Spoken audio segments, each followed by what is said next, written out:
What if I told you that Tony Stark didn't just stay Iron Man in 2012, but set himself on a path to become Doctor Doom? What if he already knew about Bucky, Hydra, S.H.I.E.L.D., and even time travel way back in 2012? How did Tony figure out the multiverse exists? Why did Loki's escape with the Tesseract spark a chain of events leading to Doom's rise? And most importantly, how does Kang the Conqueror tie into all of this with a secret contingency plan? Hey guys, welcome back. I'm here to break down this mind-blowing Marvel Cinematic Universe theory that connects Tony Stark, Doctor Doom, Loki, Kang, and the multiverse in ways you never imagined. So, buckle up, because we're diving deep into how 2012 Tony Stark might have become Doctor Doom and how Kang orchestrated it all from behind the scenes. Let's get started. First, let's clear up a major misconception that a lot of fans still have. Some of you might think that in Loki Season 1, Episode 1, the Time Variance Authority, TVA, pruned the entire 2012 timeline from the Avengers. Nope, that's not what happened, and I'm going to explain why. Stick with me, because this is crucial to understanding the bigger picture. The TVA didn't wipe out the entire 2012 timeline. They only reset a very specific branch that was created at a precise moment.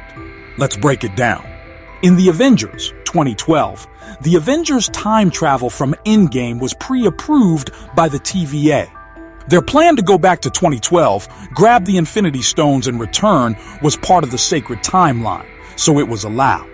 The only thing that wasn't supposed to happen was Loki stealing the Tesseract and escaping.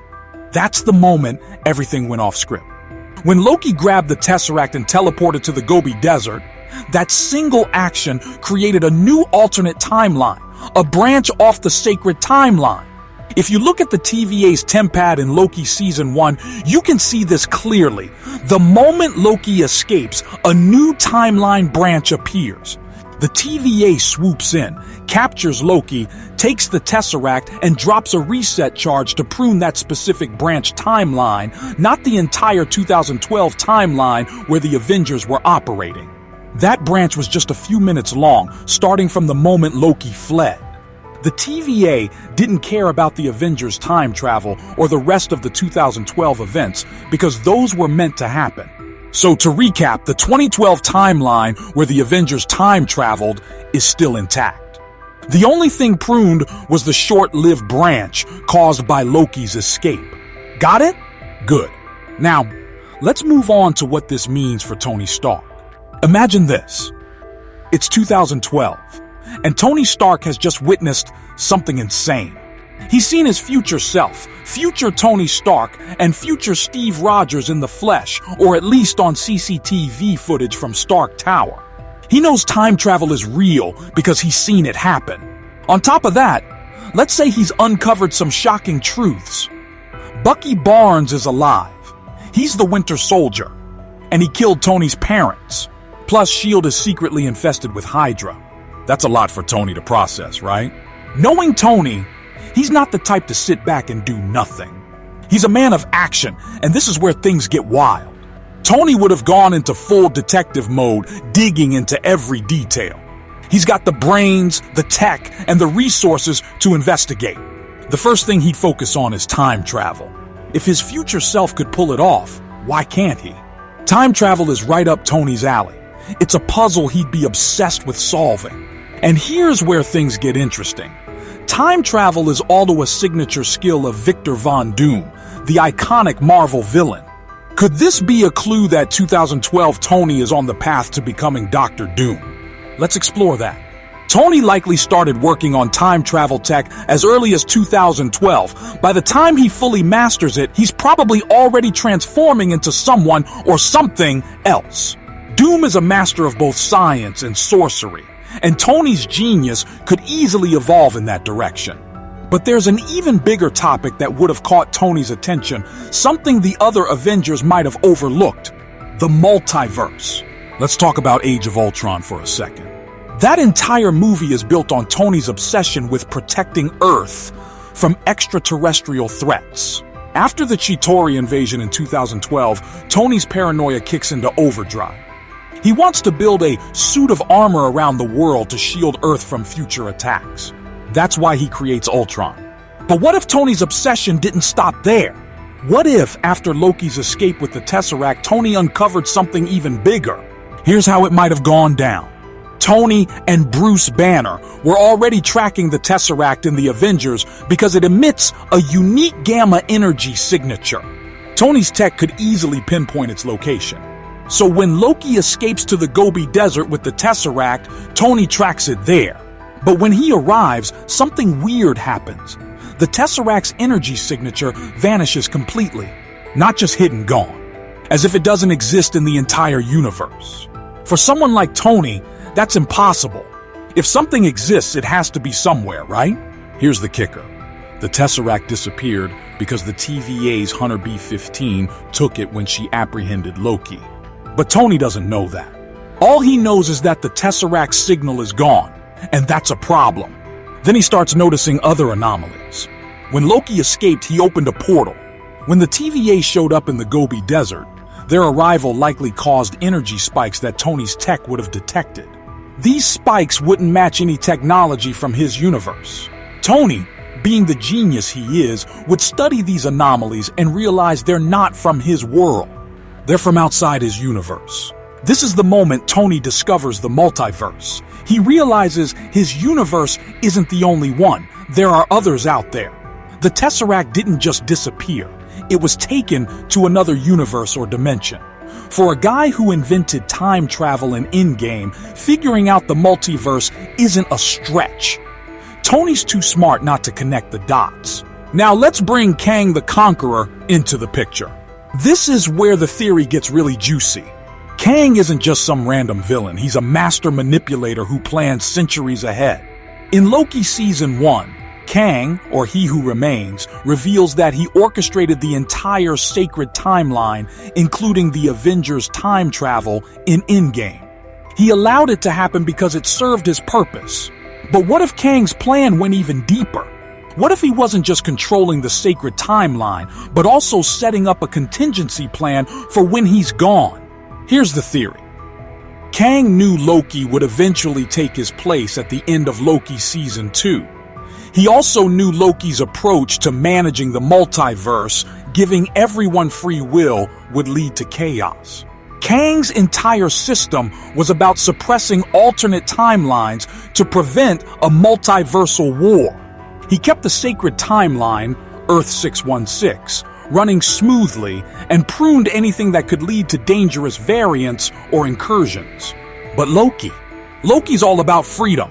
He gives every universe free will, letting timelines branch out uncontrollably. Kang foresaw this. He knew Loki's free will for all philosophy would backfire.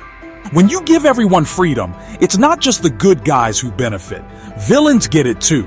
Supervillains, alternate Kangs, and other dangerous variants would wreak havoc across the multiverse, causing incursions when universes collide and chaos. Kang didn't want that, so he set up a backup plan, Dr. Doom. Let's connect the dots.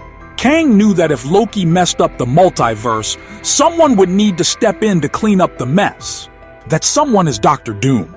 In this theory, 2012, Tony Stark, after discovering time travel and the multiverse, becomes obsessed with controlling it. His paranoia, his need to protect Earth, and his genius push him down a darker path. Over time, he transforms into Dr. Doom, a character who combines Tony's intellect with a ruthless desire for control. Kang orchestrated this transformation. By allowing the Avengers time travel in Endgame, Kang ensured that 2012, Tony would see his future self and learn about time travel. This sparked Tony's obsession, setting him on the path to becoming Doom. Kang also knew that Loki's escape with the Tesseract would push Tony to discover the multiverse, further fueling his transformation. Everything was part of Kang's plan to create Dr. Doom as a failsafe. Why Doom? Because Doom is the ultimate control freak. Unlike Loki, who lets the multiverse run wild, Doom would consolidate power. In the comics, Doom creates Battle World, a single universe where he rules supreme, eliminating all other universes to prevent chaos. Sound familiar? It's similar to what Kang did with the sacred timeline, suppressing other timelines to maintain order. Doom's approach is even more extreme. Zero risk, total control. In Avengers Doomsday, we're likely to see this play out. Loki, now the god of stories and existing outside the multiverse, is returning for a reason. The multiverse is spiraling out of control, incursions are happening, universes are colliding, and chaos is spreading. This is all because of Loki's free will experiment. Doom, as Kang's contingency plan, steps in to take over. He might confront Loki, dethrone him, or even destroy the multiverse to create a single battle world under his rule. Let's dive deeper into why Loki's free will philosophy is causing the multiverse to collapse. When Loki took over at the end of Loki Season 2, he gave every universe the freedom to exist. Sounds noble, right? But here's the problem. Free will doesn't just empower the heroes. It also empowers the villains. Supervillains, alternate Kangs, and other dangerous variants now have the freedom to jump between universes, time travel, and cause havoc. This leads to incursions when two universes collide and destroy each other. In Multiverse of Madness, we already saw incursions happening. Universes are crashing into each other, and it's only getting worse. The Darkhold, alternate versions of characters, and branching timelines are all contributing to the chaos. And who's responsible? Loki. By giving everyone free will, he opened the floodgates for villains to run wild. Kang's system, as strict as it was, prevented this by pruning dangerous timelines and keeping the multiverse in check. Loki's approach, while well-intentioned, is leading to the multiverse's destruction. This is why Doom is coming. Kang's contingency plan was designed to activate if Loki screwed things up. With Kang gone and Loki in charge, the multiverse is falling apart. Doom, whether he's Tony Stark or someone else, is stepping in to restore order, his way. He might not just confront Loki. He could try to destroy the multiverse entirely and replace it with a single universe under his control. Let's put it all together. In 2012, Tony Stark learns about time travel, Hydra, Bucky, and the multiverse. He starts working on time travel tech, which sets him on the path to becoming Dr. Doom. His obsession with protecting Earth evolves into a need to control the multiverse. Meanwhile, Kang, the master planner, has orchestrated everything. He allowed the Avengers time travel, knowing it would push Tony toward becoming Doom.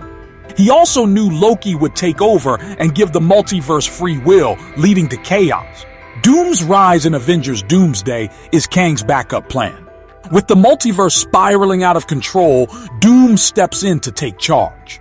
He might confront Loki, destroy the multiverse, or create Battle World, a single universe where he rules. Either way, Kang's influence lingers, even if he doesn't appear in person. His name and plans will likely be mentioned, tying everything back to his grand design. So, there you have it.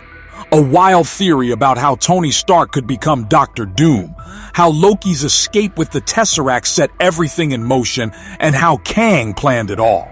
The multiverse is collapsing, and Doom is coming to fix it or destroy it. What do you think about this theory? Do you believe Tony Stark could really become Dr. Doom? How do you think Loki will face off against him in Avengers Doomsday? Drop your thoughts in the comments below, and if you enjoyed this video, give it a like. If you're new here, hit that subscribe button and the bell icon so you don't miss out on more MCU theories.